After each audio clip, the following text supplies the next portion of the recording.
Hello everyone, welcome back to Clusterbmilkshake. I am your host, along with support puppet Mr. Chicken. Yes. Today we're going to talk about why do narcissists believe they're empaths. Now, I'm not the only one that believes that people across the internet calling themselves empaths are actually narcissistic people. Are all of them narcissistic people? No. Can they be other types of personality disorder clusters? Yes. Can they be people that have weak boundaries? Yes. But I'm going to get into why a narcissist believes that they can be an empath. Now, I never thought that I was this magical creature, empathic, whatever. I knew for a very long time that I was, dead inside to the empathy, but I didn't know what a narcissist was. So, I still didn't know what was going on up here. Okay? So, what is an empath?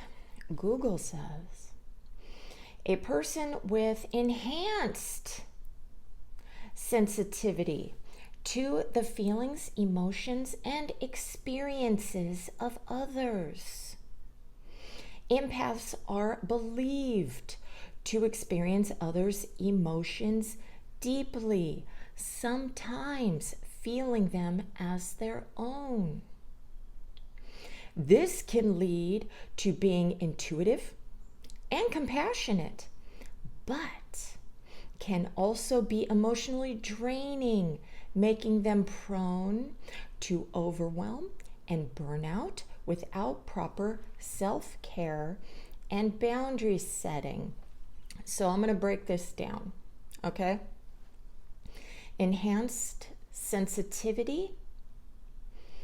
This means from a narcissistic person, an unaware narcissistic person's perspective, that they feel that they are supernatural and special. Another thing about maybe darker flavored people, because not all narcissists, are darker flavor and likes to do occulty things, but, believing that we are magical in some way, almost cluster A like, with, I think it's cluster A. Isn't that the eccentric, type?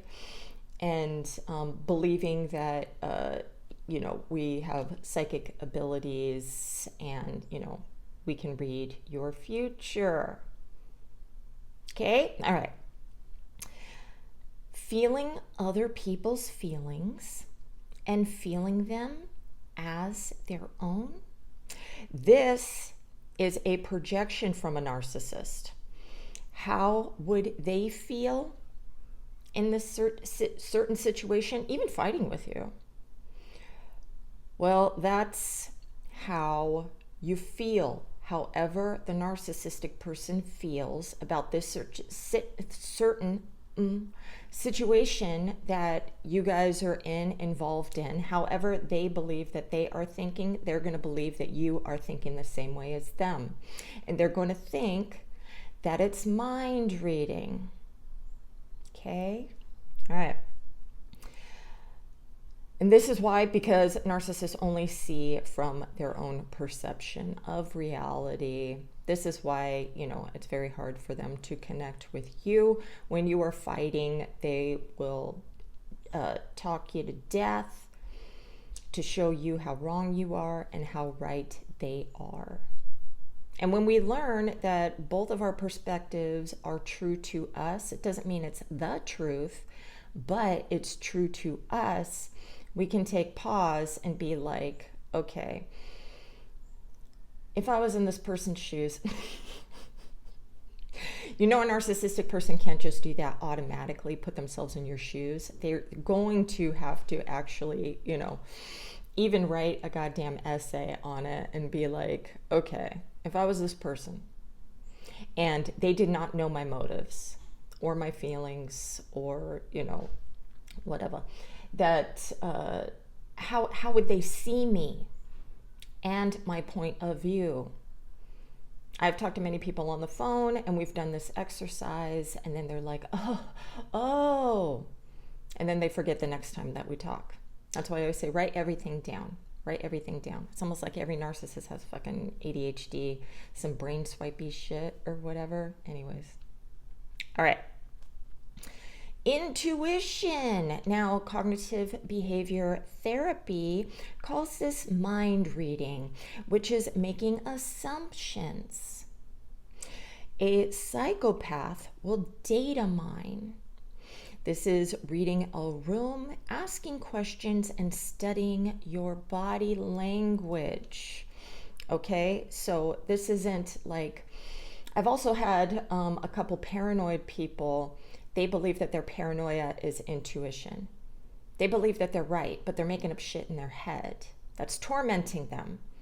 But they believe what they believe, and you're not going to be able to tell them hell to the no. Okay, so mix that paranoia in with the narcissism, and they're going to believe whatever they're thinking or feeling is the truth. All right? Compassion.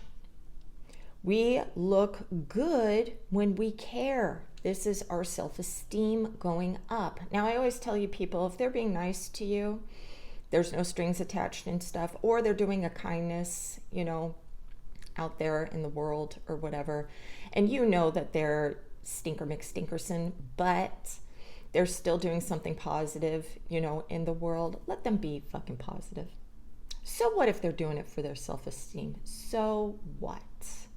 At least somebody's getting something out of it. You know, it's transactional. They're getting a self-esteem boost. The other person is benefiting, right? Okay, it's not always black and white. All right, I know narcissistic channels, and it's like, and I've done this too. I want views. I want likes, you know, so I'll do the black and white. Narcissists are all bad, and you're all good. You're an empath. I've never said that you're an empath. If you hear, side note, somebody calling, saying empath anything, empath versus narcissist, it's just for the clicks, y'all. It's just for the clicks. All right. Where am I? Okay, so saving animals, donating to causes, being the most helpful volunteer. You know, they'll call that communal narcissist. I've saved dogs. I've saved dogs running down the street as long as they're not too big. I'll save, you know, a little dog and call the owner, and I'm the fucking hero. So what? I saved the dog. Okay? All right. Emotionally draining. This can be because the narcissistic person is an introvert. And when you go out and you do a whole bunch of things, you know, when you taking on just social anxiety, maybe they have, and they just can't wait to decompress, you know, before having to go out and do another, or they can fucking have schizoid traits and just want to stay home and hibernate and shit. It can be emotionally draining because they are masking, or they are also dealing with emotional vampires. So say even you're a cluster B or you're a borderline and you don't know what the fuck that is, and you think you're an empath. And then you're dealing with other people who are actually marrying you, that they are either victims and shit, and you don't want to be in competition with your victimhood. I'm such an asshole. I'm sorry, borderlines. Or you're a narcissistic person and you're dealing with a borderline person, and you're calling me up being like, oh, fuck it, I love this person, I want to take care of them, and I'm like, yeah, you want to control them. You want to control them. Stop. I'm not that, you know, mean and shit, but you're calling me because I'm going to point out the truth. Call some other narcissistic person so they can, you know, your booty. Okay? Not me. All right. Next. So for a narcissist, self-care and boundary setting will look like material purchases. I deserve. Okay? This is to fill their emptiness. All right, the void inside. Nothing is never enough. They're always looking for more, more, more, more, more. They can isolate also as self-care, and boundary setting will look like double stand, not even look like, it will be double standards, okay? You do for me, but I do not have to do for you. Or they will guilt you. I do everything for you. You have to drop everything for me. Okay? Instead of like scheduling something out or whatever. This is why I don't help people move. Excuse me, scratch that. This is why I don't ask people to help me move, because I don't want to help you. Okay? This is why I don't offer things unless I am willing to do them back. Okay? So if I'm asking somebody for a ride somewhere, definitely I am giving them a ride. You know, I think ahead. And a narcissistic person or selfish mother F will be entitled to your services. And I think a lot of people, side note, I think a lot of people in these types of relationships fall into that entitlement with their partners instead of being grateful that they're doing things. Even if you're married, you know, and you go out on a date, thank you. Because even if you have joint money, they're still using their time and energy to go out with you. You know, if they're having, you know, bad day at home, kids or work or whatever, you know, it's not always a decompress to go out with you. So being grateful that they're putting in their effort, putting in that effort to do the thing, and you not just expecting it because you're my man or you're my wife, you know? Okay. So, let's see. Boundaries for a narcissist is telling you what to do and crossing your boundaries. Now, I want to get into the dark empath. The dark empath. When you fools call yourselves dark empaths, a dark empath is a psychopath. Okay? Now, they have cognitive empathy and will use your feelings against you. They use coercion to control and gaslight. They fake care to get whatever goal they have planned for you. And paranoid people, they're going to think everybody is fake. They're going to think everybody has a goal and there is a plan to take advantage of me, that strings are attached with everything that you do. Now, even, you know, the paranoid, whether they were, had a growing up in an environment where somebody was always had strings attached to their love, gifts, whatever, you know, whatever it is. I believe that narcissistic people who are paranoid, it's not just that, it's because we do that too, unconsciously or consciously. You know, even feeling entitled, that's an unconscious thing. It's I deserve, you know, to push down my shame, build up my self-worth. I deserve. I'm queen. All right. These types, the dark empath, are associated with the dark tetrad: narcissism, Machiavellianism, psychopathy, and sadism. Now I want to read you something on sadism real quick, okay? Because sadism is associated with empathy. I'm going to tell you why, all right? I got this off of research.net, and this is somebody who is a sadist saying this, okay? The wish to inflict pain on others is not the essence of sadism. One essential impulse to have complete mastery over the other person, to make him or her a helpless object of our will, to become the absolute ruler over her, to become her God, to do with her as one pleases, to humiliate her, to enslave her, are means to an end. And the most important radical aim is to make her suffer, since there is no greater power over another person than that of inflicting pain on her, to force her to undergo suffering without her being able to defend herself.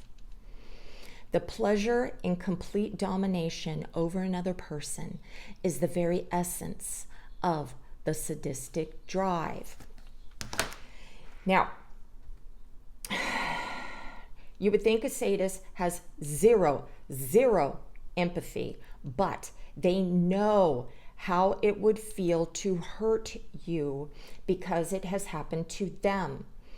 I have never met a sadistic person and myself doing sadistic stuff, such things, because of something that was inside of me, that I was abused, hurt, felt hopeless. And so as a child, and so I would want to inflict that same God-like power over somebody else. And we can do this to animals too, small children and such, okay? You can even see pedo flavor people doing this to other children because it was done to them, and whatever fetishy crap that goes along with it. I don't know. I have researched how to protect yourself from a predator type person. If you want me to make a video on that, I did the research, I just didn't make a video on it, okay? But for parents to watch out for these types of people, okay? So if you want me to expose that, let me know. All right? So being a healthy empathic person without boundaries is a weakness. You going around just loving lighting everywhere without boundaries, people will take advantage of you. They will feel entitled to your help. They will go and see you because they know that you're going to be serving them big old fucking jugs of love and light, whether it's support, services, money, whatever. Okay? A narcissistic empath believes they are loving, but it's self-esteem regulation. A dark empath is a psychopathic sadist. And people who say they have selective empathy are justifying hatred and abusive behavior. I'm so sick of you people. Own it. Don't say, I have selective empathy, I'm like empathetic and everything, but if they don't deserve it, then, I'm going to turn into this evil monster, dark empathy person, and then be, no. Okay. I hope that was helpful. You guys have a great day. What do we say? We love you.